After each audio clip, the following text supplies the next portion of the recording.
बच्चों, आज हम अभ्यास 1B का क्वेश्चन नंबर 4 करेंगे। तो हमारा क्वेश्चन नंबर चौथा क्या है? निम्नांकित परिमेय संख्या को संख्या रेखा पर निरूपित कीजिए। ये आपके पास कुछ संख्या दी गई हैं, परिमेय संख्या दी गई हैं, तो इनको आपने संख्या रेखा पर निरूपित करना है। तो संख्या रेखा बेटा क्या होता है? देखिए, ये एक लाइन होती है जहाँ पर बीच में ज़ीरो होता है और उसके दाईं ओर धनात्मक पूर्णांक होते हैं और बाईं ओर ऋणात्मक संख्याएं होती हैं। ठीक है, तो यहाँ पर मैंने 0, 1, 2 केवल यहाँ 2 तक ही लिखा है। इस संख्या रेखा पर अनंत आपकी धनात्मक संख्याएं होंगी और इसी तरह यहाँ मैंने -1, -2 लिखा है, लेकिन आगे अगर हम इसके बढ़ते जाएं तो अनंत तक ये चली जाएंगी। तो चलिए हम लोग करते हैं अपना पहला क्वेश्चन क 3/4। इस 3/4 को मुझे संख्या रेखा पर निरूपित करना है। तो कैसे करेंगे? तो सबसे पहले हम देखते हैं कि हमारे हर में कितनी संख्या लिखी हुई है। 4 लिखी है। तो हम क्या करेंगे? 0 से 1 तक हम 4 भागों में बांट देंगे। ये हो गया 2, 3, 4। ये थोड़ा सा इसको आप बड़ा कर लीजिए।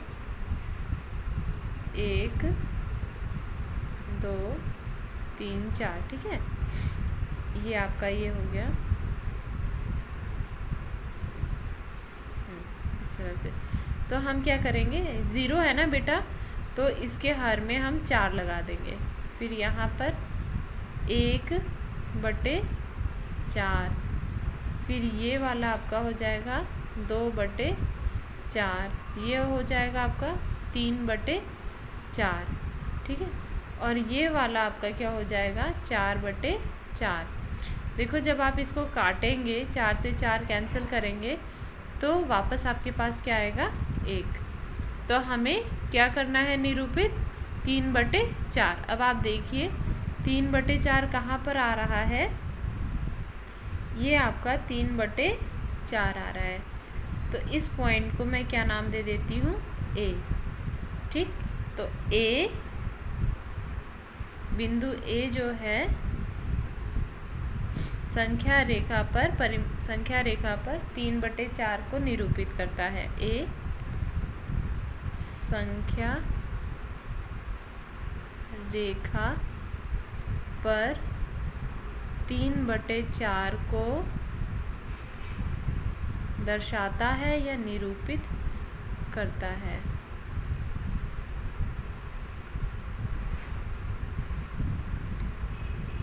ठीक है, तो इसी तरह आप ख करेंगे। जब आप ख करेंगे बेटा, तो यहाँ पर आप 0 से 1 के बीच, जैसे मैंने यहाँ 4 भागों में बांटा था, तो यहाँ पर आप कितने भागों में बांटेंगे?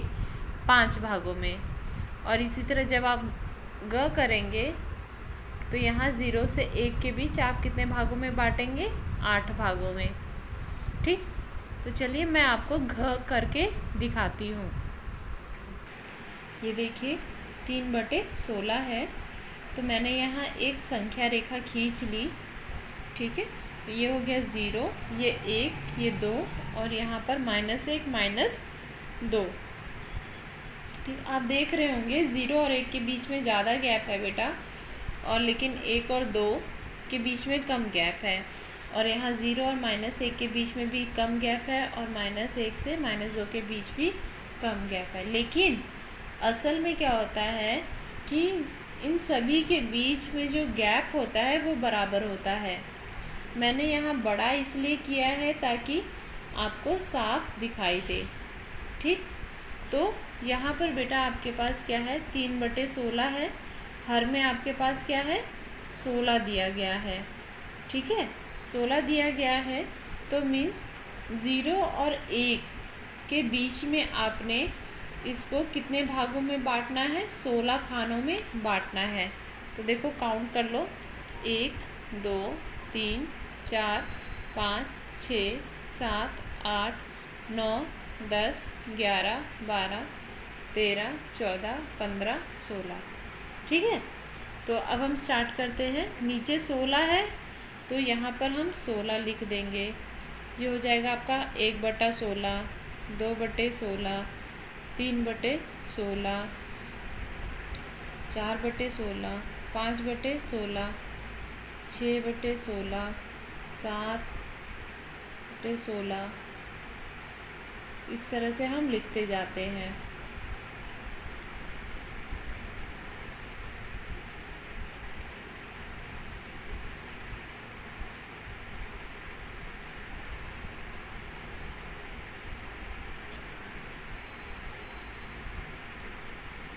और ये आखिर में आपका 1 पर बेटा आपका क्या आ जाएगा, 16/16। तो आपको क्या पूछा गया है, क्या दिखाना है, 3/16। तो इस संख्या रेखा में देखिए कहाँ है 3/16, ये है। तो ये हो गया आपका 3/16। ठीक, तो इसका नाम मैं दे देती हूँ, ए दे देती हूँ। और फिर हम इसी तरह जैसे हमने पीछे लिखा था, ए संख्या रेखा पर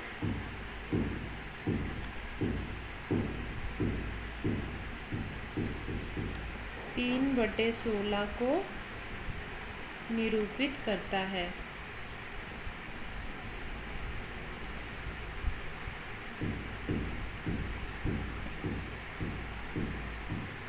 ठीक है, तो ये आपका हो गया।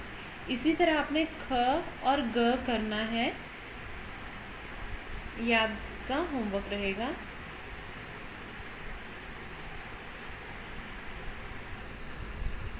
बेटा अब हम नेक्स्ट क्वेश्चन करते हैं, हमारे इस अभ्यास का आखिरी क्वेश्चन।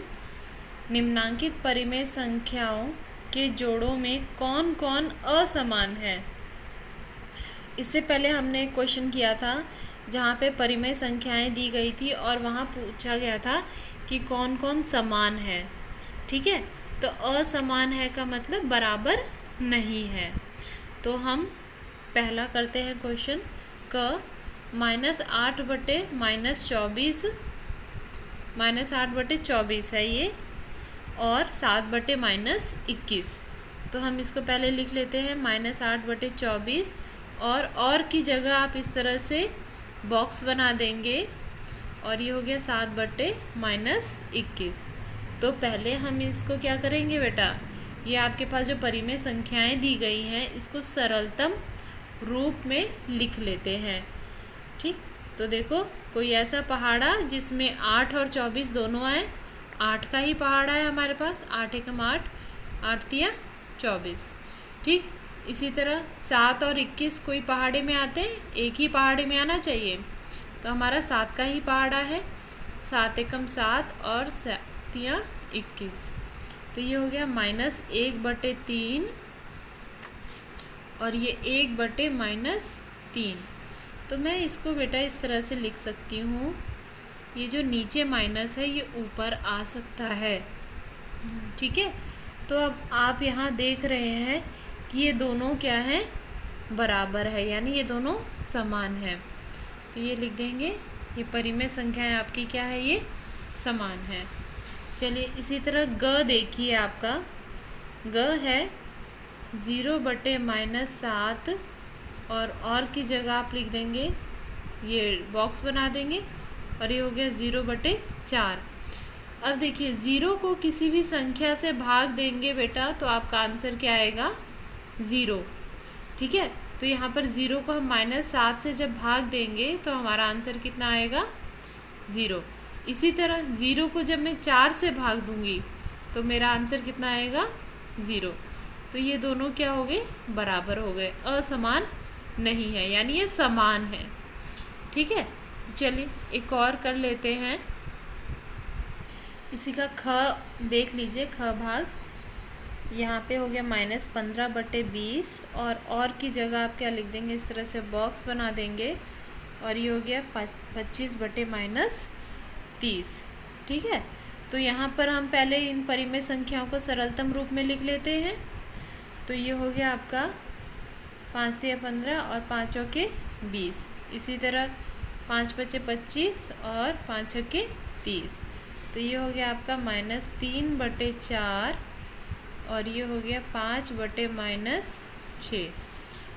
ठीक, तो यहाँ पर आप देख सकते हैं ना ही दोनों के अंश बराबर हैं और ना ही दोनों के हर बराबर हैं।